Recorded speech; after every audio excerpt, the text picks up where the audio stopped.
Hi, everybody, and welcome to this conversation on African philosophy with Professor Bado Ndoye. I am Jamila Mascat. I'm an assistant professor of gender and postcolonial studies at Utrecht University, and I will be chairing or facilitating this conversation. Before we start, and before I introduce Bado, I would like to thank Spout 25 for hosting us today, the whole team, and especially Jetske Brouwer, who supported us in preparing and promoting the event, and also Jolande Jansen, that actually suggested me to organize this event here, which was a wonderful idea, and who generously supported with UVA the possibility for us to be hosted at Spout 25. Okay. So we are here today, as I said, to think and discuss African philosophy, to explore this intellectual landscape, to unpack and also question the very notion of African philosophy with our special guest, Bado Ndoye. I will properly introduce Bado in its scholarly function in a second, but let me also say that Bado is a friend whom I met for the first time in 2019 in Dakar. I was there for the first time, my first time in Dakar, for a PhD school organized by Achille Bembe and Felwine Sarr in connection with the Atelier de la Pensée de Dakar, which is a big festival, not only philosophical festival, it's really a festival on African culture, African and Afro-diasporic cultures. And then again, I came back to Dakar a few months later for that festival, the Atelier de la Pensée, and this is where I met Bado, and we had a long conversation over lunch and dinners, and Bado is one of those people that make you think a lot, but also laugh out loud, which is a very special quality. I would say quite rare in academia. Academics are usually and often very serious, too serious to be fun. And yeah, so I think that this is also a very special quality that Bado has, and I really appreciate that. And on the top of that, I'm very grateful because Bado gave me the opportunity this year to go to spend a couple of weeks in Dakar to teach at his university, Cheikh Anta Diop, and it was an immense pleasure to be able to teach in that context, to meet colleagues and students, and also for me the chance to, Bado is always supporting, let's say, my personal search of my lost African and Africanness. And so I'm, again, very grateful, and I wanted to mention that. But more seriously now, so Bado Ndoye is a professor of philosophy at Cheikh Anta Diop University in Dakar. He is also the president of the Senegalese Philosophical Society, and he's the editor-in-chief of the Senegalese Journal of Philosophy, Journal de Philosophie Sénégalaise. Bado's research covers many different areas, including phenomenology, but also epistemology, history of science, as well as decolonial and postcolonial theories, and of course, African philosophies. And more recently, you've started to be interested also in the societal impact of digital technologies. Don't think we'll talk a lot about that more recent interest, because we're here again to discuss African philosophy.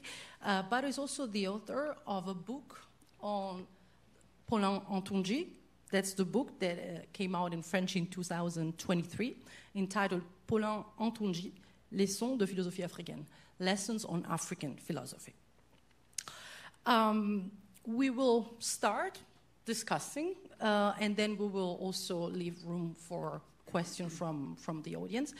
And we will really start by the very fundamental question about the notion of African philosophy, which is a notion that has been somehow highly debated also among African philosophers. What is the purpose of reclaiming or using this concept, African philosophy? Can we think, as a philosopher, Congolese philosopher, Valentin Mondimbe, who passed away just a couple of weeks ago, who was somehow challenging the claim for Africanism, considering that in many ways the very invention of Africa, or the idea of Africa, has been a colonial invention. And so we should be careful to reclaim Africanism.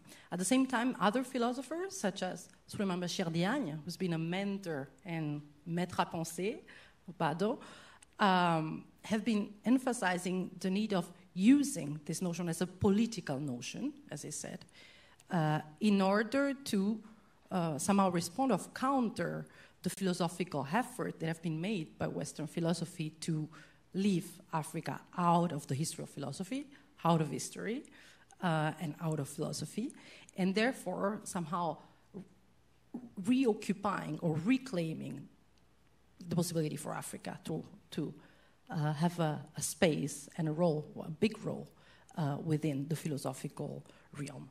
So my very first question is precisely what to do with this notion of African philosophy. How do you see its purposes and possible uses? Thank you very much for this very generous presentation, Jamila.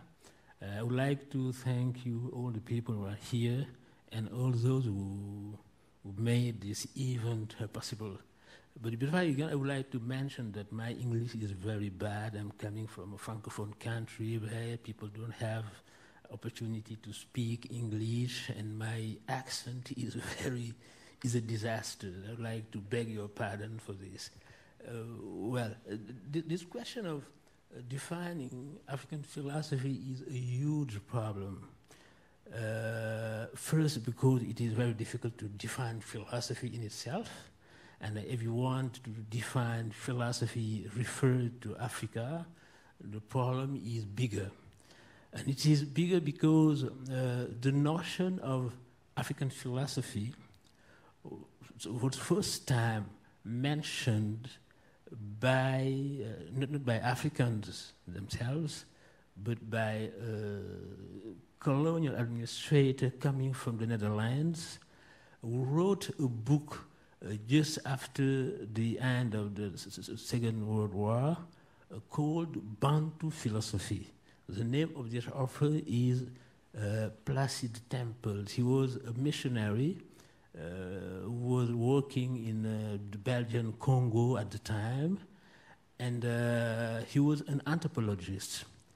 And he was studying people living in Congo, the Baluba. And in his books, he's treating the question of metaphysics.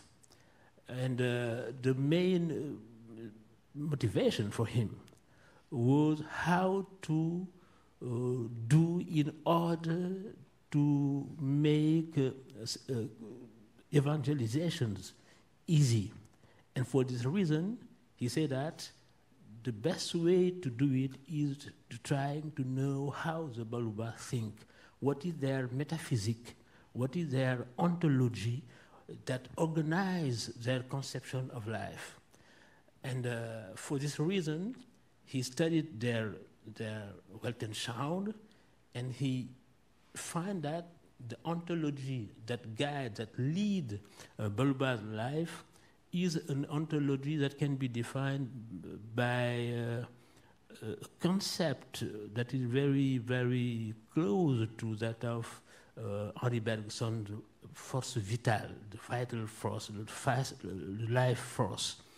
And he said that this ontology is a dynamic one. It is not as Aristotelian ontology that is centered on being, but a dynamic ontology that is defined as a kind of flow of life that runs from the most insignificant pebble to the supreme God. And all the levels of reality are included in this kind of hierarchy of forces, because everything is a force, and for him, the force is not something that comes to the things from the outside. It is their real essence. It means that this force can be increased, for example, for people when they are acting good, and when they are acting bad, evil, this force decreases. It means that there is a kind of ethics that is derived from this ontology, but the problem, the fact that makes this ontology very ambiguous it is that it was at the service of the colonial project. It was not just a study that is motivated for the how to spell it, by the aim of knowing or celebrating the humanity of the Baluba, but it was a kind of strategy to colonize them. And it is in his first book that the two words Africa and philosophy was associated. And it is a book that is the most famous book right now in Africa. And what is very curious, it is that nobody knows something about this book in the Netherlands. I think about the people of Netherlands. And this book is the first one that defined African philosophy in this way. It was celebrated just after the publication in 1947 by Présence Africaine in a French translation. And it was saluted by so many progressive intellectuals in France as Gaston Bachelard, Albert Camus, André Gide, Jean Val, and by the African elites who were living in Paris at that time, as Léopold Sédar Senghor, the first president of Senegal, Cheikh Anta Diop, the famous historian, etc., and Alioune Diop as well, who created the Présence Africaine. But in the 1970s, Paulin Ntonji, who belonged to another generation of thinkers and philosophers in Africa, find that this book was very problematic. And he wrote a book, African Philosophy, Myth or Reality, translation in English, but the French title was Philosophie africaine, critique de l'ethnophilosophie.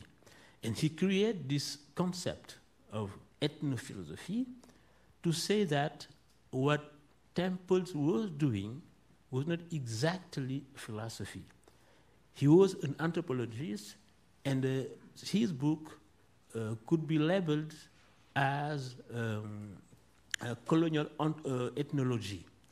Colonial ethnology because it was what was at stake in this book was to say that there is a fundamental difference between Africans and Europe. To put it in another way, what was at stake was to celebrate a kind of exceptionalism of Europe by comparing it with other cultures, and for this reason, Ntonji said that this book must be considered as participating in an ideological configuration in which whiteness is celebrated as something exceptional.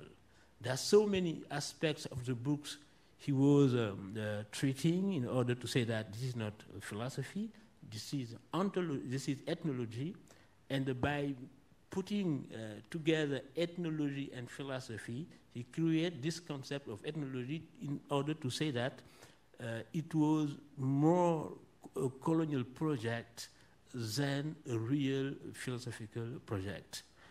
And this first definition of philosophy was discussed by so many philosophers in Africa during the 1917 and 1918s. And the discussions was about how to define philosophy. Before saying that the book of Temples is philosophical or not, we have to define philosophy. And all the debate was about this meta-philosophical approach that consisted in saying what philosophy is first before saying if the book is philosophical or not.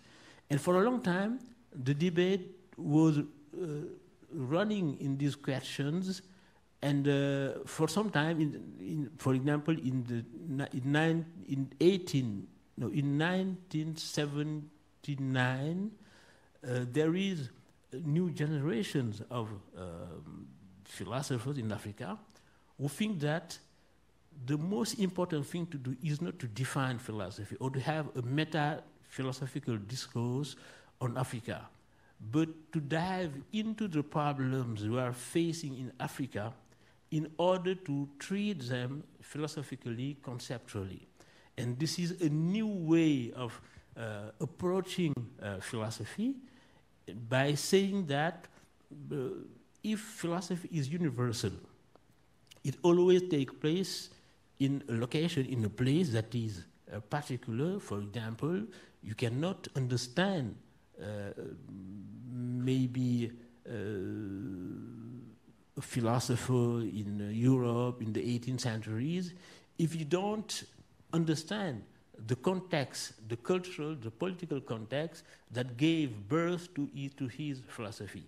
It means that even if it is very universal, it is always rooted in a soil, rooted in a context, geographical, political, cultural, geopolitical, that gave meaning to the discourse. And for this reason, we have, since that time, so many philosophies that are dealing with African problems in politics. For example, the question of human rights in Africa, it is a universal problem, but it is singularly determined in Africa by a certain context, and for this reason, defining philosophy here means defining it as something that is universal. It is not very different of what philosophers are doing in South America, in Europe, or in Asia. But the the only difference you can have is the singularity of a context dominating by colonialism, and before colonialism, slavery, that gave a very specific context. And it is in this context that people try to define philosophy as something that is related to this history of Africa. Thanks, Bado. So, I mean, on the one hand, you emphasize that part of contemporary African philosophy is busy discussing this paradox that the first association between African and philosophy has been made for colonial purposes by Placide Tempels in the book on Bantu philosophy. But if we really want to dissect this notion, on the one hand, I'm curious to hear your thoughts, because again, this is part of a debate about the singularity of the word philosophy. Shall we speak of African philosophy or of African philosophies, considering also the variety of Weltanschauung that are part of the constellation of what can be named as African philosophy? And on the other hand, if we look at African, then the question is also what makes African philosophy African? Is philosophy thought and written and speculated by Africans? Is all sort of philosophical thought developed in the African continent from the specific geographic context of Africa? Is all sort of philosophy that question also the specificity of the African subject, qua black subject? So what really makes African philosophy African? It's a good question, but very difficult, because what made philosophy, for example, if I have this question about Europe, what made European philosophy philosophy? I don't think that philosophy, what make a theory philosophy, I don't think it does have any relation to a place or a race or something like religion. I'm not saying that the context is not relevant. The context is always relevant. And because of this, its context is singular, and philosophy is the efforts people are doing in order to think their own context, but in a way that try to reach a certain universality. If you don't have this aim of universality, you are doing sociology. Sociology is just absorbed by the context, while philosophy tries to go beyond. Let's take an example that is very simple. Everybody know this text of Plato entitled The Meno, in which he tried to understand the notion of virtue. What is virtue? He's not asking what is virtue for Greek people. He's not asking what is virtue for people of that time, but what is virtue in general beyond all our belongings in religion, location, etc. And this effort of going beyond the context, even though we don't reach that universality we are looking for, this effort is for me what defines philosophy. It is what defines it in Africa, what defines it in Europe, in Asia, etc. But in Africa, we have a very specific history linked to slavery and to colonialism, to political domination that makes the context very specific, and it is not possible to do philosophy without having in mind this history. And that's why when you look at the first books written in English, in French, or in English, in philosophy, you always see that the political questions are very important for them, because we are in the context in which what is at stake is to decolonize the way we are living, and for this reason, it is very important to notice the singularity of the context and how it determines the way people are philosophizing. But if I understand you correctly, what defines philosophy would be a certain attempt or effort at transcending the situatedness. Mm-hmm. At the same time, speaking of African philosophy is a way to emphasize and stress that situatedness, the fact that subjects are speaking from a specific continent that has a specific history, and one can go beyond but cannot but recognize the specificity of that history and that geography. I'm thinking, for example, of another concept, the concept of Africana philosophy, which is a concept that actually defines a different and broader spatial geography. It's not a competitor. Speaking of Africana philosophy is not an option which is opposed to the possibility of speaking of African philosophy as well. But Africana is a diasporic space, a space for creolization, a space for hybridity, a space that has been somehow initiated or created by African-American philosophers who wanted to name, again, the situatedness, the strange situatedness that they were experiencing by being African in America and coming from that specific history of slavery and deportation. I'm wondering also, what do you think of the difference between the notion of African and African philosophy? I do believe that we don't have to opt for one or the other, that the two actually defines and opens up different spaces for thought, but also for thinking different situatedness. But I'm curious to hear what you think about There are more commonalities between Africana philosophy and African philosophy than differences, because Africana philosophy is philosophy done by the diaspora in the Caribbean and in the United States. Being black in this context, if we have in mind the history of these people, slavery, etc., you can see immediately that they are facing the huge problem of racism. And for that, you can say that it is the same history we had, but history that is now in another context, in the diaspora. And for this reason, African philosophy can be defined as belonging to African philosophy. But the corpus are not the same, because we are facing different problems. And one example that will illustrate it is the way in which in the 1970s they rediscovered Fanon in the United States. When we were young in Senegal at high school, we used to learn Fanon in literature in a chapter called the Trial of Colonialism.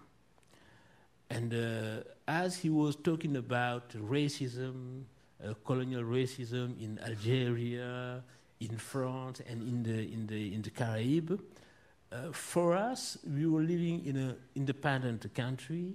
We were, between us, black people, we were not suffering racism. Fanon's text did not resonate really for us because we were not facing the problem of racism.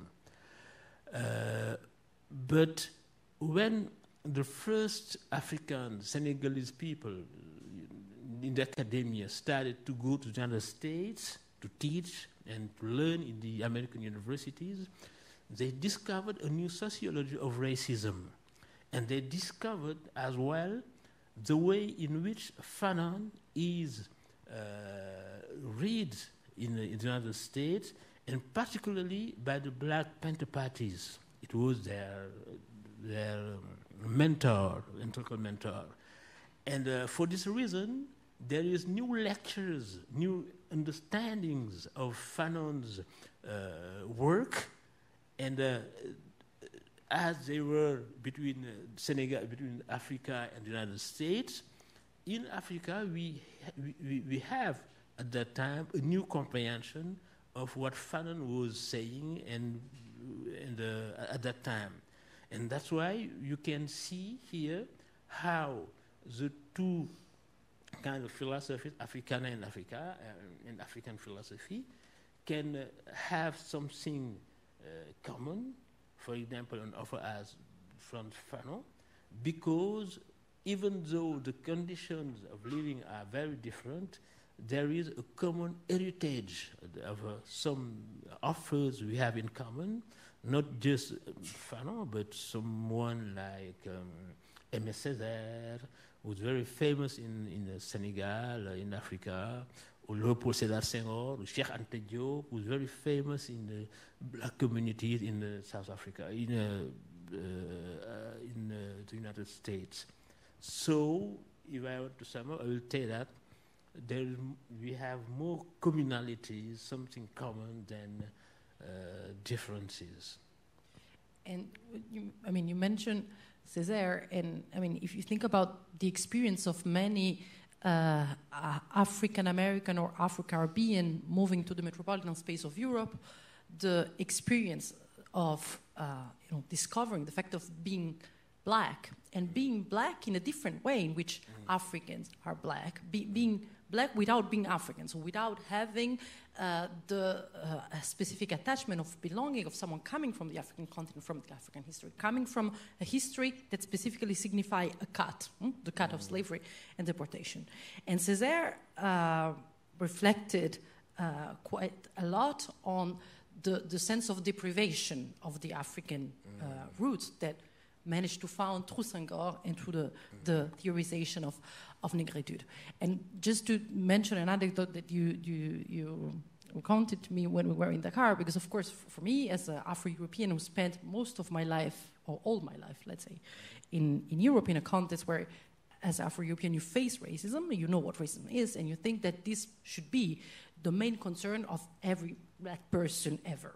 Then you go to Dakar and indeed you are happily impressed by the fact that everybody is black and that you go to a university, all students are black, or professors are black, the dean is black, everybody's black. And you were telling me, I don't think we're oversharing, that when Lewis Gordon, so one of the major thinkers of African philosophy, came to Dakar for a big conference of the Caribbean Society of Philosophy, again, the sense of surprise of thinking, wow, this is a black word. Everybody's black here. Even the dean is black here. Everybody's black. And almost not being able to believe that a black word exists. So why I'm saying that? Because I'm wondering, specifically talk about the situatedness, the specific epistemic standpoint of philosophers who situate themselves in the space of Africana philosophy as compared to African philosophers.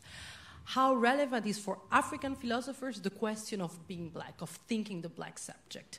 Because the question of racism, what you told me very bluntly, is like, I mean, racism is not a problem in Senegal. We have other issues. I mean, we have political issue, we have economic issue, we have social issue, we have a neocolonialism to face, we are busy reinventing or rethinking Pan-Africanism. But honestly, Bado's problem every day, it's not a problem of everyday racism in Senegal at all. So to what extent, for African philosophers, thinking the black subject, thinking the specificity of the embodiment of the black subject, is relevant? I would say that if there is a difference between African philosophy and African philosophy, it is situated here in this question of race. Because it is very difficult to talk about race without having a position that is close to racism. And for many times, the very criticism African philosopher in Senegalese particularly addressed to Senghor was that his negritude. And Senghor didn't understand negritude as blackness, but the two words are not the same, they don't have the same meaning. Blackness, as it is understood by black Americans, is not translatable in French by negritude. It has another meaning. And for many African intellectuals, negritude of Senghor and César's negritude, even though they didn't define it by the color of skin, but by culture and by values, African values, etc., was seen as something that were pointing out the question of race in a way that was not at that time understandable by all the philosophers in Africa who were in their majority Marxist-Leninist. And for them, what divided people was not the color of skin, but the differences of classes. And that's why Senghor was opposed by Marxist Senegalese in this question. And he said that talking about negritude instead of talking about class exploitation is something that is not very important when revolution is knocking at the door. And for this reason, César and Senghor were hardly opposed by Marxists in Africa. And for the same reason, when African Americans talk about blackness, not in the way of Senghor, by understanding for that African values, but the color of skin, it creates in Africa a kind of misunderstanding. People don't even understand exactly what does it mean to be black. I am black because I didn't choose. It is not my choice. Nobody chooses his color. Nobody chooses his country, etc. And for many African Marxists, I say, it is not very relevant to put this issue at that level. And that's why there is some misunderstanding, miscomprehension between African Americans and philosophers in Africa who think that the political combat must not be axé, I don't know how to tell it, must not be... One shouldn't emphasize only on this issue of racism, but rather on class division and class exploitation. And politically, it is a difference that we can see between African philosophers and African American philosophers. And maybe we'll go back to this in the sense that the relationship or the presence or the circulation of Marxism among contemporary African philosophers. But before, I wanted to go back to the question of language, because of course when we talk about African philosophy, there are somehow classical cliché or classical questions that are raised. One is the question of writing and orality in relation of African philosophy. The possibility, how is it possible that African thought is confined to African wisdom based on the fact that allegedly African philosophy doesn't have a written tradition? And one, of course, could say, what about Socrates, and so on and so forth? Like, is orality really something that prevents thought from being included in the corpus of philosophy? But besides the question of orality and writings, the question of African languages. Again, can African philosophy be thought and conceptualized in English and French? Or is African philosophy, or should African philosophy be thought in African languages? Wolof, Swahili, Kinyarwanda, are those the languages of African philosophy? It's not neutral, it's not indifferent whether African philosophy is taught in a colonial language, in an imperial language, or in an African language. And so since I know that you're also very invested in project of translation, I'm curious to hear how one deals with the possibility of philosophizing in African languages, and also how one deals with what you do, by the way, because you teach philosophy in French in Dakar, and you've been trained to philosophize in French. So what does it mean to produce African philosophy in the colonial language, and how is it different to think of African philosophy in Wolof, a language that has a philosophical tradition? I mean, you know that more than me, but at the same time, for example, when you told me the other day over lunch again, if I have to raise the question of being in Wolof, well, being, classical metaphysical question, I cannot phrase it so directly. I have to go through a convolute sort of formulation, because saying being is, it's not something that one can say as such in Wolof. I mean, I let you explain this because I don't speak Wolof clearly. So. I think that this question is the most important today philosophers around the world are facing. For a long time, philosophers thought that they had a language that had access to the absolute. And they were not aware of the fact that the language in which they are writing and talking, they were not aware that this language determined in certain way the way they are thinking. What I want to say that language is not just something that comes after the thoughts are here, just as something that is wrapping into it the thoughts, but you think in language, as Barbara Cassin, the famous philosopher, French philosopher, say. What does it mean, philosophizing in language? It means that each language is particular. Each language has its own structure, its own syntax, its own grammar, and is a singular, a specific way of seeing the world and slicing up the reality.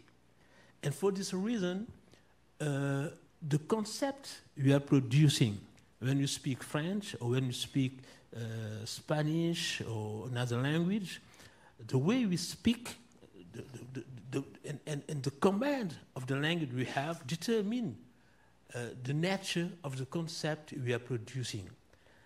It doesn't mean that we are locked in our language because translation exists and we can learn other languages.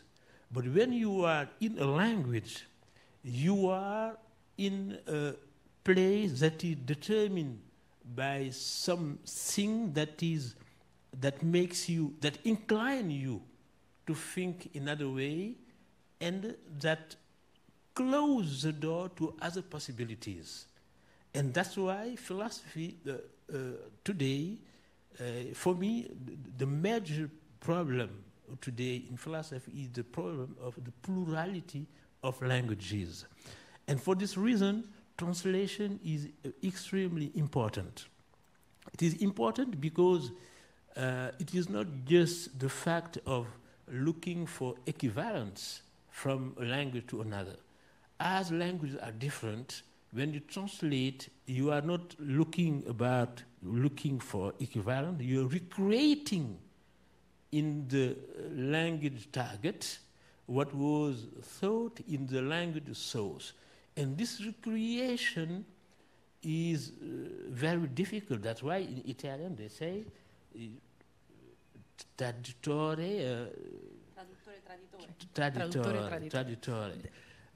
But it works.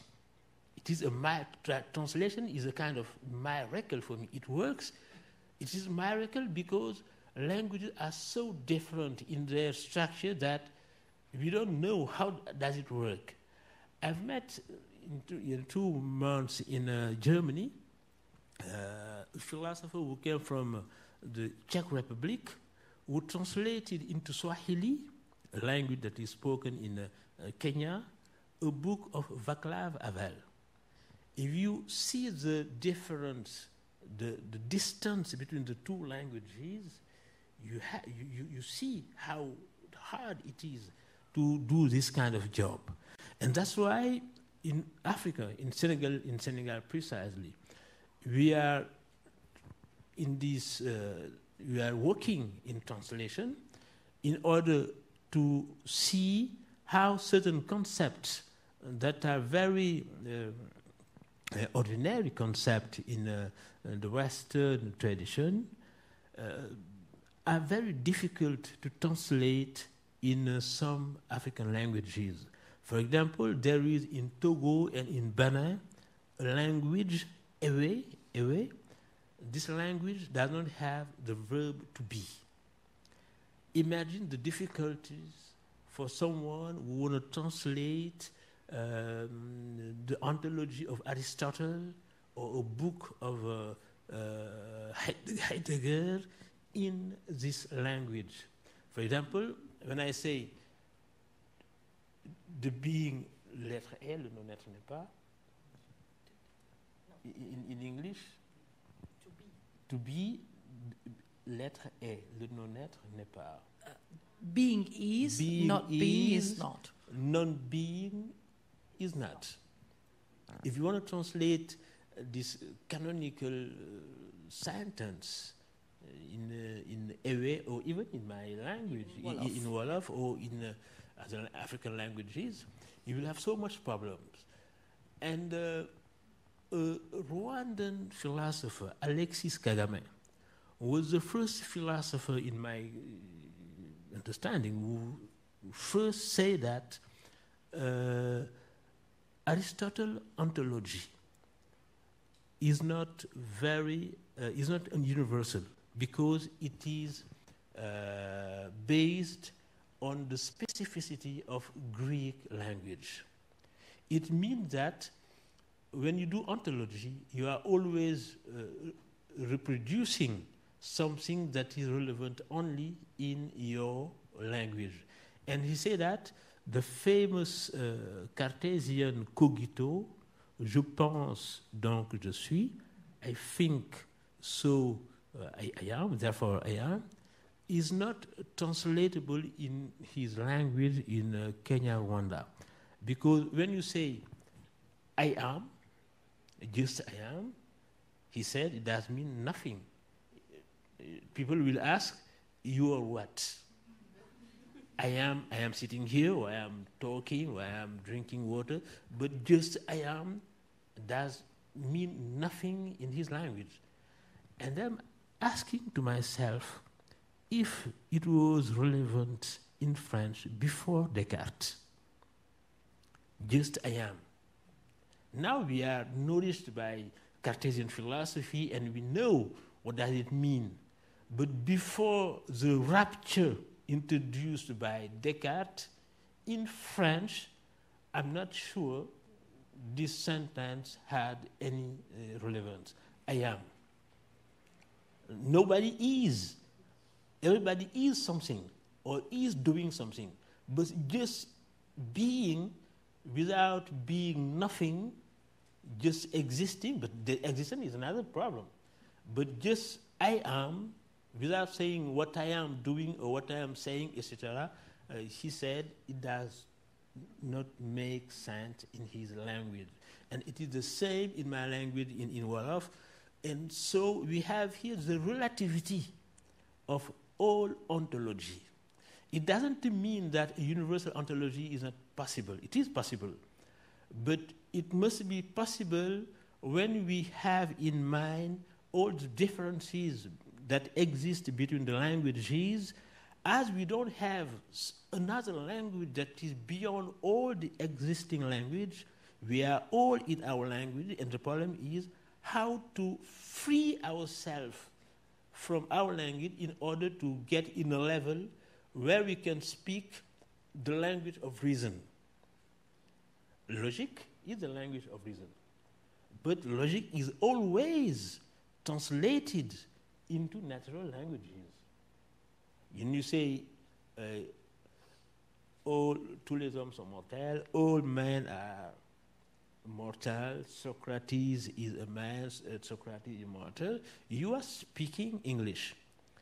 If you translate it into French, you say tous les hommes sont mortels, Socrate est un homme, donc Socrate est mortel. You have the reasoning, and you can replace all that is empirical things in these sentences by X, Y, Z, and you have now access to the coherence of the argumentation and of the demonstration. But no one can speak naturally with people by using X, Y, and Z. So you are always speaking a language. And this language is particular, and that's why ontology, for this reason, could be something very... I'm not saying it is impossible, but it's very difficult to have an ontology that is universal in this way. No, exactly. Maybe because I know what you think about it. I mean, the idea that languages are all about hospitality, and translation is an exercise in hospitality. So being able to host another language at one's own place, I guess that your point is not about the impossibility of inventing, creating, transforming, forcing, pushing languages beyond their boundaries in order to be able to host concepts that may not have been existing so far in that language.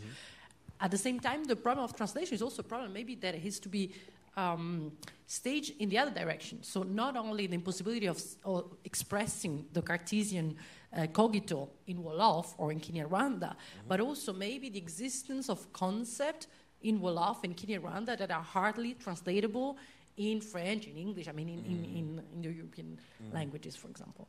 But again, I know that you believe in the possibility of creating languages, expanding languages, and making room. So being able to produce hospitality across languages. It's not the idea that language determine the way we think to the point that there's no possibility to alter or change the language to also accommodate different structures of thinking. That's why we need to have poets.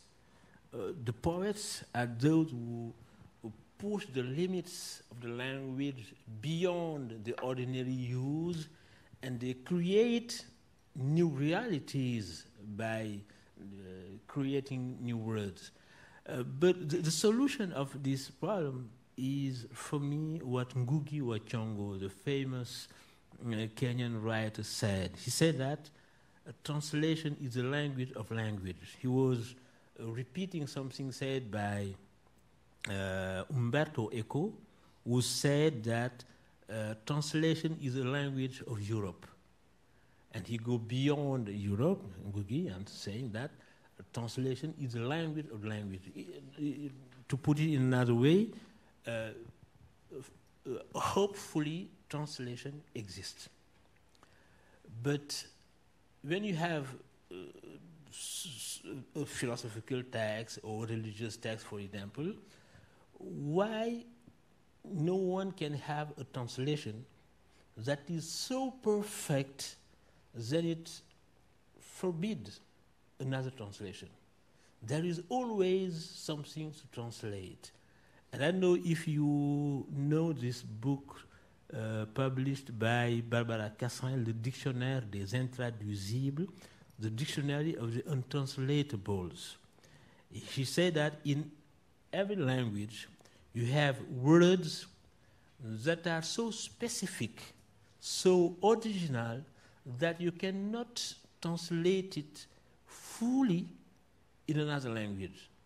There's always something left, and you have always to translate again and translate again. And what he called the untranslatable doesn't mean that you cannot translate it. It means that you will never finish to translate it. And that's why we have so many translations of the Bible, so many translations of the Quran, etc., because the richness of some concept is so high that no translation cannot give all the meanings. And that's why there's always something that left, and even though we do the effort to go beyond the ordinary meaning of the word, there is always something that is there. And that's why, for me, philosophy is not enough, is not sufficient in this issue. We need the work of the poets who have a side that goes beyond the philosophical concept. They can have the intuition of some things. They translate in their own language. They recreate the language in order to make visible some meanings we cannot always grasp with the only force of the concepts. But you are translating in Wolof. You're not a poet, but you're translating. I know that you're involved in process of translation of classical text in Wolof. With this idea, with enemy, it's like a muscle. Like a language can expand and can do things that you cannot even imagine it can do when you start doing it. And you were telling me that you were really happy. Well, again, you can say that better. Like when you had to translate Spinoza in Wolof and that was If you want to experience this problem, this difficulty, you must translate. You must try to translate a text, a philosophical text, or poetry, for example. And the first text in which I exercised I had to translate was the text of Plato, the Meno, and. At the beginning, I was stuck in the concept of virtue, how to translate virtue into Wolof.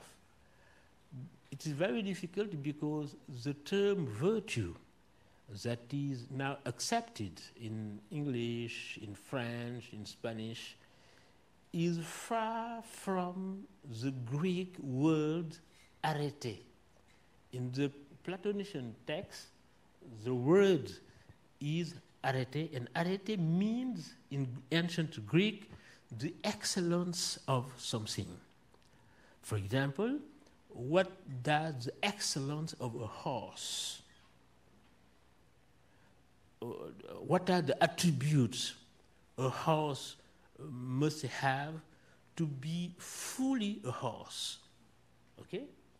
You see that in this way, when you translate arete in this way by virtue, you are diminishing, you are restricting its meaning. And you will not understand why Aristotle talked about a virtue of a horse. He talked about the virtue of a horse, la vertu d'un cheval.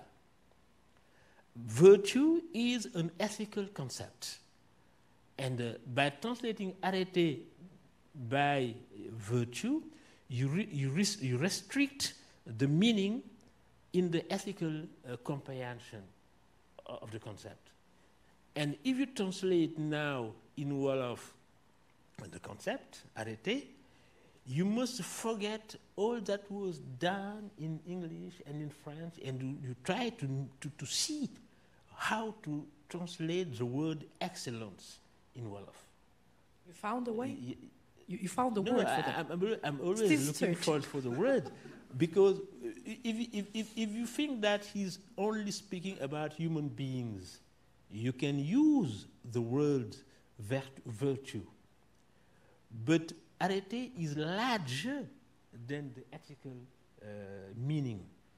You can talk about the virtue of your bicycle, for example. What is the excellence of a bicycle?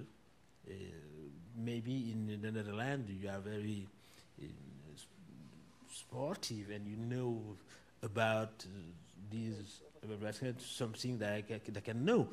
But what I want to say is that if you want to go beyond the ethical concept and you want to see the excellence of all kind of objects, you will have so much problems, because I think that the Greek language in this situation is very specific. And when you translate it, you will have a word, but you will always have so many footnotes in your text to explain your choice. And I think it is very necessary to do it. And we are always translating logical text in Wolof. And it is very important because Wolof is a private language in Senegal. We use it at home, but in the administration, at school, we speak French. And a language that wants to develop itself must be exposed to philosophy and to science. It's not a very easy task. It is not easy to do it. And this difficulty was first mentioned by Cicero. Cicero is the first Latin who translated Greek philosophy in Latin. And at the beginning, he was not sure that it was possible. The Romans were the conquerors, and they dominated the Greek, but they knew that Greek philosophy was higher than Roman culture. And they needed to translate Greek philosophy, science, Greek science into Latin. And for Cicero, he was intimidated by the task. But when he began to do it, he succeeded. And that's why I was talking about the miracle of translation. When you try to do it, you succeeded. And that's why we think that we are the first one who began the work of translating philosophy in Wolof, but maybe the next generation will go farther and they will write philosophy easily in Wolof. Wolof philosophy. It was the same problem with Arabic. At the beginning, Arabic was not a philosophical language, it was a religious language, liturgical languages. But when they decided to translate all the Greek culture into Arabic, they succeeded, and they had a tradition of philosophy in Islam. I would maybe ask one more question, and then I'll open to the question of the audience. And the question that I want to ask you, because I know that this is a topic which is dear to you, but also a very somehow controversial theme that nevertheless had quite some currency in contemporary African philosophy, which is the concept of universality. Of course, it's also a concept that we could say comes from the colonial library, to draw from Mudimbe once more. It's a concept which is tainted. I know that you do believe, as I do believe, that concept can be sabotaged, can be repurposed, so nothing is lost forever. But I think it's worth maybe explaining how and why the concept of universalism is so relevant to many contemporary African philosophers, from Ntonji, Suleiman Bachir Diagne, yourself. So where does this passion for universalism come from? Also, I mean, you were saying, providing this definition of philosophy as philosophy, he's kind of nourished by this thirst for universality, or for, aiming at the universal. And I guess that, it may sound almost paradoxical that this such a colonial concept, it's so cherished and so relevant for many contemporary African philosophers. It's worth maybe explaining that, and then I will leave it to the room. Yes. What makes the issue of universalism very complicated, not only in Africa but in all the global South, is because it is suspected to be always the universal of someone, and the universal of the dominant people. Because everybody knows that colonialism was justified by universalism. They say that we are going to civilize them, to give them universal values, etc. And it is on behalf of the universal that the global South was colonized. And for this reason, when you speak about universality in so many places in the global South, they understand imperialism. There is this suspicion of imperialism that is at the core of the difficulties to think really universality. But there are so many thinkers in the global South, Untonji, Suleiman Bashirian, and so many others, who think that universality did not exist yet, doesn't exist yet. It is a task that is in front of us, and we have to create it together. It means that there is no culture that has the particularity to be universal. All cultures are relative. All cultures are determined by their particular context, and no one is, by its essence, universal. It means, conversely, that no culture is excluded to the universal. And for this reason, trying to thematize this issue of universality means that you must, at the beginning, say that all the cultures are equivalent. And to give an example of this idea, we can remember what was the Bandung Conference in 1977 in Bandung in Indonesia. It was a conference where all countries of the global South were independent, were present, and some African countries were at the brink to be independent. And it was the first time the former colonies organized a conference without Europe. And they denounced colonialism, and they say that now we are living in a world, in a plural world, not in a world that is dominated by one culture, the Western culture, but in a world where all cultures are equivalent and are equal, and the plurality of the world that is at the time that had its first manifestation poses the problem of how to think universality in a new way. Not a universality that comes from the sky as if we were in a Platonician system, but universality that must be created by all the cultures, by all the civilizations. It means that it is in front of us, devant nous. Yes, and it is a task, an infinite task, that is the task of all the cultures. And it is in this way that in Senegal, in Africa, in this global south in general, people are trying to thematize and to think the concept of universality. I leave it here, but of course feel free to ask more questions about universality or everything else that we just discussed.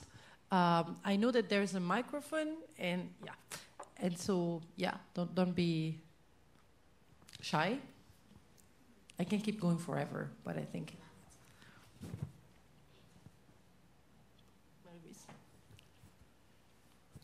Yeah, thank you very much, both.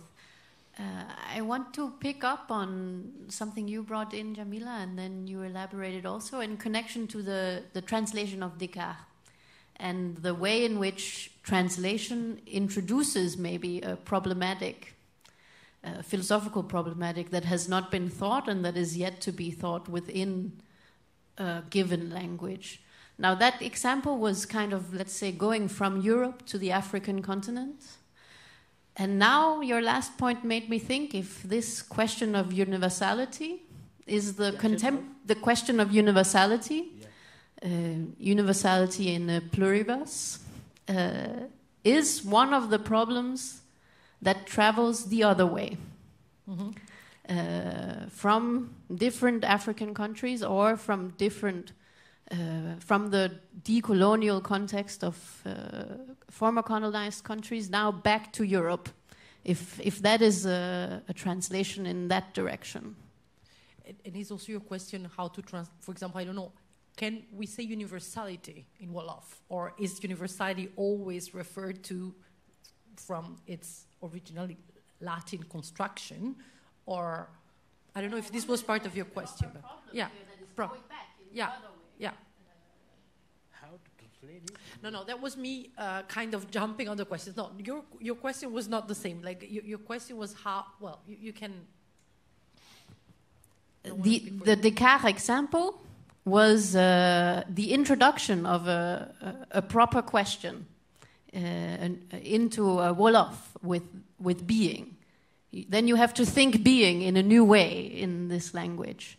And I wondered if you had examples going the opposite direction. Are there philosophical problems that could be reintroduced from the standpoint of African philosophy? Yeah. Untranslatable from African languages, from Wolof, also because you don't speak all the African languages. I mean, the African language in which you work is Wolof. The only African language I speak is Wolof.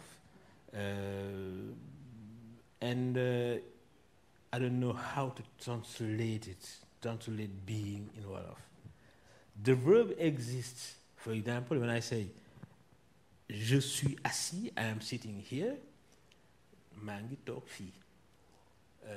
Je suis en train de parler, I am speaking, I am doing such thing, etc. The verb exists. But the sentence in philosophy that took together a predicate and a subject. You have a subject and you have a predicate. In the European languages, the predication is very specific. And the way that works in European languages is not the same in the other languages. And for this reason, you cannot have an equivalence in Wolof of being, or being is and being is not, etc.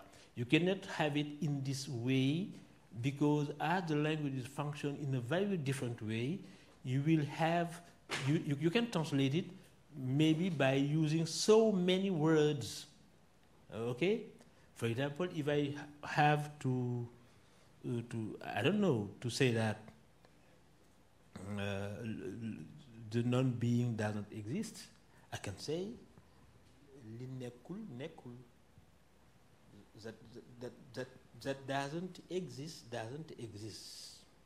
It is exactly what I have said, literally. But saying it in this way, I don't know if it makes sense in Wolof. It doesn't make sense. And I wonder if this kind of sentence in English made sense before justement they translated into English. What I want to say that philosophical language is very different from ordinary language. When in French, they create the word quidité from the Latin quid. Quid in Latin means qui, who. And the essence of something in French, they create it about from the quid, the Latin quid, and they say the quidity, to say this, the essence of something. But who speak like that in the street? Nobody speak like that. So there is a huge difference between philosophical language and the ordinary way of speaking. And that's why when I create a new concept in Wolof by saying li nekkul nekkul, the ordinary people in the street will not understand me. And in so many regions, for example, Arabic, there was a huge opposition between the grammarians, who were the keepers of the language, and the philosophers.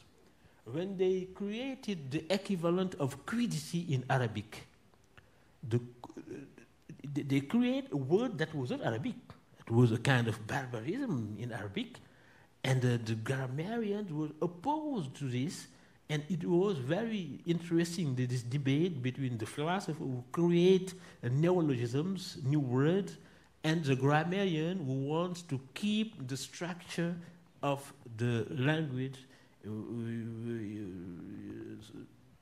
of all these kind of inventions. And that's why when you create new concepts, at the beginning there are opposition, but when you write books, etc., and it is adopted by people, it will be at the end an ordinary word.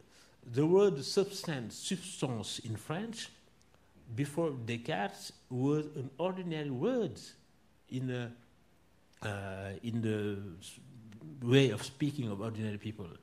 But he gave it a philosophical meaning, and the word became different. And this difference is always something that is not acceptable by the ordinary people. And that's why philosophical language is, for this reason, very difficult to create. But did I understood you correctly that the question was also whether you have this problem when you go in the other direction? You have to think of Wolof words that you would not be able to properly translate in French unless you would use a very convoluted sentence. The only concept that I know in Wolof, it's really like, I confess my ignorance, is nite, because Suleiman Bashir Diagne speaks of this concept. I don't know if this could be considered an untranslatable. But also ordinary words, maybe ordinary words that you may think that could not be translated as such from Wolof to English, French, whatever. But nite is an ordinary word in Wolof. It is forged about nit. Nit means human, and nite means humanity. There is a famous proverb in Wolof, nit nite garabam. Man is the medicament of man. The medicament? So that's like, I can be your pharmacon, like a human being is a medicament. So, medicament, yeah. yes. So it's like but a medicine, yeah. But in medicament you can have some poison as well. Yeah. So the kind of pharmacon kind of... Yeah. And nite means not just being a nit biologically, but ethically, having some values that make you being something beyond your animal essence, but being fully a human being. Or maybe nite would be equivalent to translate, I have it right now in my mind, arete in Greek. Now you want to use nite for arete? I think so. I propose it, yeah. Something that brings excellence, but that improves the quality. By nite, I am always in the ethical paradigm. And I'm excluding the animals, for example. And I'm excluding bikes, motos, buildings. But the Greek word arete could be applied to a building. What is the excellence of a building? What does the excellence of a building? It is a very large word, very difficult to translate it in other languages. It is untranslatable, to use the word of Barbara Cassin. A word you never finish to translate, because there is always something left, and you have to begin to translate it.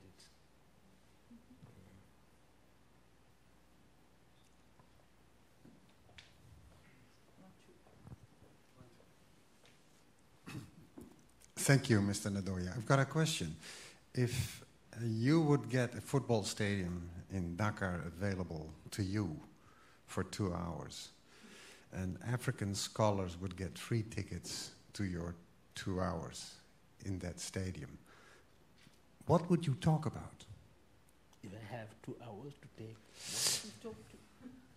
If you have 2 hours to talk to philosophy scholars in Africa, and you'd have to fill a football stadium in Dakar, and everybody would get free tickets, how would you fill the 2 hours? Talking about what? Yeah, I guess no. I feel like I'm no. But the sorry, idea I have some how to trouble with my ears. When I was young, I used to listen bad music, and it destroyed my ears. Okay. I'm sorry. What do you think? Which topic you think would fill a stadium in Dakar of people that would be interested discussing a philosophical topic? I would say, because there are plenty of political issues that are really passionate. I would say that Senegal is a very particular country. Mm-hmm.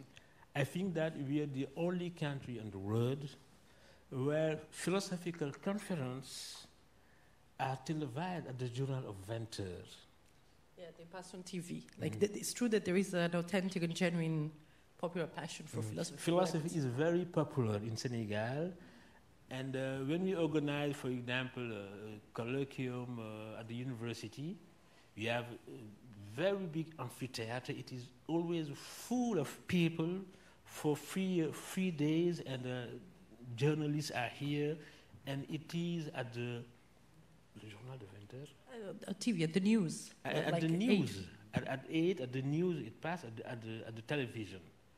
And it means that whatever the subject you have in Senegal, the universality or does God exist, this kind of question, what is the right way to organize the society, etc., these kind of questions, you'll have so many people in Senegal. I don't know here if philosophy is so popular or...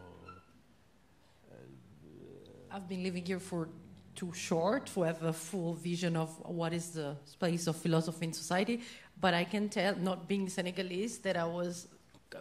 First of all, the thirst for talking, also the energy. Like, my students usually complain if I don't make a break, because after 45 minutes it's over. And I was dying, lecturing for almost 3 hours, and still people asking questions. So I mean, the thirst for discussion, philosophy also done as a philosophical conversation. And when I was there, I was puzzled. That's maybe... so I gave... I give classes, but also did the public conferences on reparation. And I was so surprised to realize that reparation was not really an issue. Some of the students were like, but why do you think this question is relevant? And then I was also, blind, I can say, but why don't you think it's relevant? Well, because there are other issues that are more relevant. Look at what's going on. The new colonial presence of Chinese or Canadian in Senegal, or a political issue. The country has been on fire for a while for several, let's say, issue of democracy, so to say. So the question of democracy, I thought, was very relevant of representation as well. But I can just confirm that the thirst for engaging in conversation philosophical political conversation? Do you think the question of being or the question of God, well, religion, of course, also has a very special... They are special, but what I wanted to say that philosophy is popular in Senegal because maybe we have a culture of discussion that is at the core of our society in Senegal. We have what we call la palabre. I don't know how to translate it into English. I don't know either. Again, and I'm the translating. Palabre is, do you know the baobab? Yeah, like the tree, the baobab tree. In every village, you have at the center of the village this big tree, and people used to gather around and to discuss the problem of the city. And there is an ethics of this discussion that consists not in opposing positions by saying I'm right, you are wrong, but it is the community, the group that is looking, that is searching for the truth. And at the end, when you have a wrong position, you are not excluded to the community because it is the community, the group in itself that was looking for the truth, and it is the victory of the group and not a single person.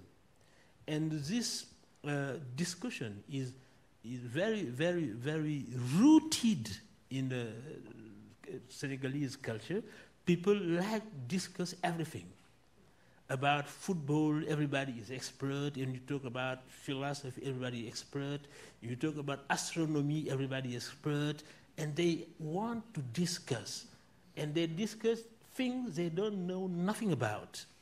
And what is very positive here, it is this kind of open mind that is here, and that, and for me, it is the reason why philosophy is very popular in Senegal, because they want to discuss, to be in a position, and to find a solution, etc., etc. And that's quite also passionate, I would say. Like, remember the screening of Lumumba, I mean, people... I mean, I understand the idea of a communal exchange, but it can also be quite inflamed, I would say, like conversation got hot.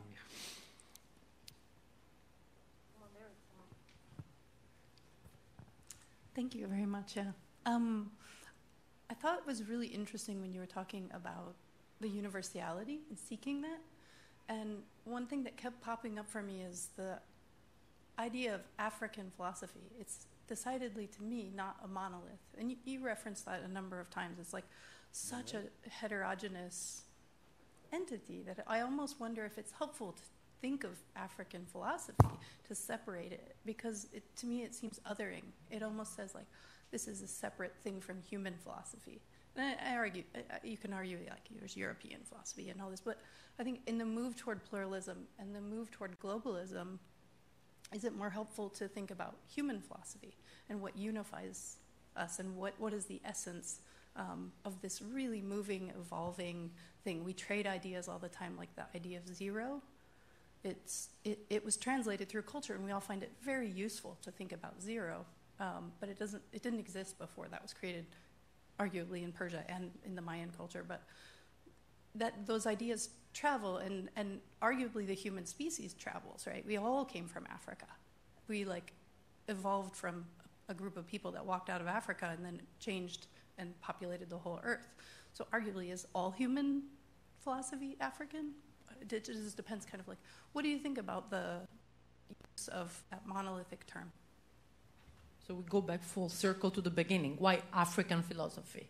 If you're fully universalist, do we need to call philosophy African and distinguish African European philosophy? Can we simply talk of philosophy?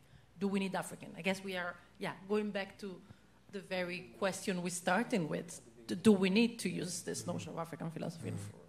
Yeah, it is very relevant what you said, because I think that philosophy has some criteria that is relevant if you want to define it. But when you see really what philosophy is around the world, you can notice that in so many countries there is something like a national tradition that mean that they have in common certain questions, kind of issues that define them as a tradition. For example, when we talk about German idealism, it means something. That a tradition of German philosophers would treat questions in a singular way. When you talk about utilitarianism, it means that you have, in the Anglo-Saxon world, some philosophers who have a way that's specific for them to treat their issues, etc. And for this reason, you can talk about the existence of national tradition in philosophy. But what makes a theory philosophical is not the place in which it takes birth, but the way in which the concepts are constructed and the way in which the argumentation and the coherence of argumentation is treated. And for this reason, we can say that we can talk about African philosophy because we have a tradition of reflections that is rooted around some problems that are specific to Africa, but you can find these questions elsewhere. But the context always adds something specific. For example, the question of human rights and democracy nowadays is a universal issue. But when you treat this question, you work on this question in Africa, you have to face the problem of dictatorship, for example. The coup d'etat in Mali, in Burkina Faso, in the Sahel, is a problem today for democracy. But when you go in Europe, you will have about the same issue another problem. The fact that in Europe there are so many countries who are facing a kind of problem that is related to the fact that a kind of fascism is taking place in Europe and is constituting a danger for democracy. So when you compare these situations, Africa and Europe facing the problem of democracy, you will have different problems, but it is always the same problem of democracy, how to save democracy from fascism in Europe, from coup d'etat in Africa, etc. And for this reason, you have something that is added to your problematic by the specific context in which you are living. And for this reason, I think that you can talk about African philosophy, not in the singular first, because there are so many philosophers in Africa who are talking about different problems. But you can as well use the singular by designating in this way a tradition that is, as Bashir said, a kind of umbrella under which you have so many problems that are dealt with by the philosophers in Africa. Thank you, Bado. I think we have a very few minutes left, but can we maybe collect the last questions? 1, 2, 3, and there was, no? You okay, so those two. I just wanted to first of all say thank you very much. I feel like I could listen to you guys talk for hours, honestly. But I was really stuck on this concept of the untranslatables, and maybe this is me just oversimplifying it, but I don't think you guys were really speaking of it in a positive or negative light. And as I was thinking about it, I was thinking, on the one hand, it's unfortunate for me that I will never have an understanding of these things that can't be translated to a way that I can understand it. But then on the more positive side, it just highlights the beauty of people's lived experiences and the beauty of language and all of those things. So I was wondering, if you guys have, do you view this concept of the untranslatables in a positive way or more of a negative way?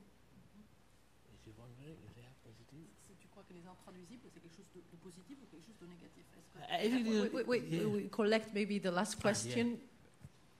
And thank you very much. I also would like to thank you very much for a very inspiring conversation. And maybe it relates, because I would like to come back to one moment in your conversation that I really thought was very insightful when you spoke about exactly translation and what happens in translation. And on the one hand, the impossibility of translation, as you spoke about virtue as that limitation or reduction of the Greek arete, I think it is. On the other hand, that translation is all we have, and that is also, so to speak, the pushing. My question is that you always returned to the notion of universality and to the striving for universality. Is there another translation maybe for universality for yourself in your way of thinking that would get us a bit out of this separation of the particular and the universal? Because that is the problem always with when we divide the universal into particular, we will never come to universal. I mean, that is a logical, in my opinion, a logical problem. And so in that sense of that the universality in philosophy might be a task, maybe also something to strive for. Is there maybe another word we can learn from that we don't always have to repeat, that it's the problem of the universal that we are suffering from? Si on peut trouver un autre mot, plutôt qu'utiliser le terme universel qui nous renvoie à un certain débat, est-ce qu'il y aurait un autre terme pour traduire l'universel? But the first question about if the untranslatable is positive or negative, I think it is a positive. It doesn't mean that we are locked into our language. It doesn't mean that translation is not possible. It means that just that even if you do your best to translate some words into another languages, there is a kind of opacity that is at the core of this language, and this opacity, you can go beyond. That's why I said the untranslatable is not something that you cannot translate, but something that you never finished to translate. An example I can give is that when you are in a relation with some people, you are, for example, in a couple, you want to have transparency in your relations, but transparency does not mean that there will not exist a kind of opacity between the two persons. And for me, hopefully this opacity exists. It means that the other is not your object. There is a limit you will not go beyond, and for that, and for this reason, the opacity is not is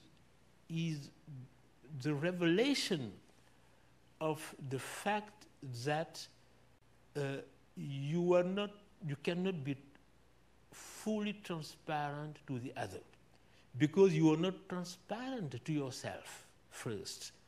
And I think that if we talk about languages, we have the same problem. Each language have its own specificities, and despite all the efforts we can do to translate some words into other languages, we have always to face this opacity that is the real problem of how to get to the universal. It means that universality is very difficult to grasp, because we have in our different languages some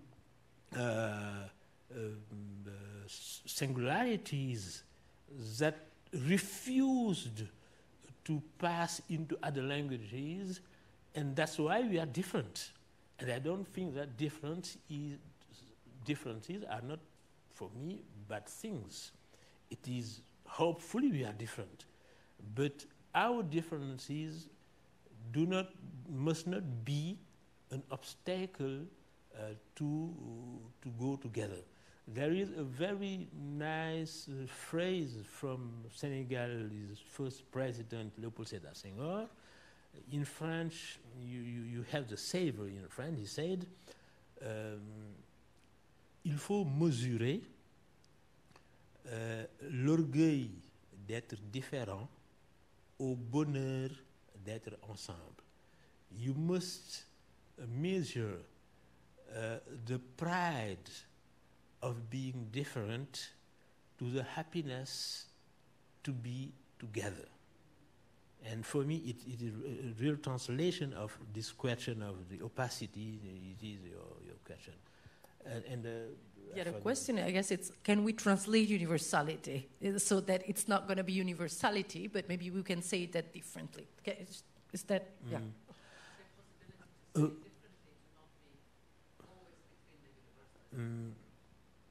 There are some thinkers in South America who tried to replace it by another word, the pluriversal, in order to say that the word universal is always something that is a negation of plurality. And for this reason, they say that as each culture is particular, we must think about universality as something plural. But the philosophical problem that is here is that if you pluralize universality, I think that you are pluralizing the differences. And the meaning, the real meaning of universality is to have something that can be something common to us despite our differences. And for me, pluralizing the universal is to have so many problems that are more difficult to solve than to have universality understood as something that make people being able to understand themselves despite their differences. For example, in mathematics, you don't have European mathematics or African mathematics, etc. 1 + 1 is 2. Everybody can understand it. Mathematics as language doesn't belong to a culture. It is something that reveals something that is present in our mind despite our differences. Everybody with a small culture in mathematics understand why 1 and 1 is 2. Okay? So what makes us unite around this mathematical truth?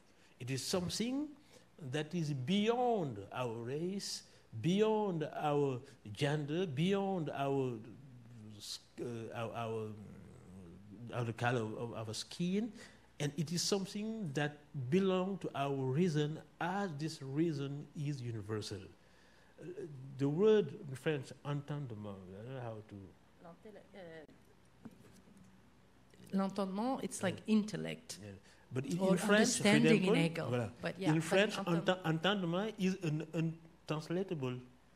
It is built from the word entendre. In French, entendre. And entendement is the capacity to entendre, to hear what people are saying. But it means the reason. L'entendement est là et ce qui nous permet de nous entendre. Entendement is what make people entend other people what allows to what hear is saying. And this untranslatable is for me the right word to translate the meaning of universality as something that is not colored by a culture, but that is common to all human beings. I think that we can leave it here with disclosure on the importance of understanding each other, so s'entendre. And we can thank once more Bado. And thank you, the audience, for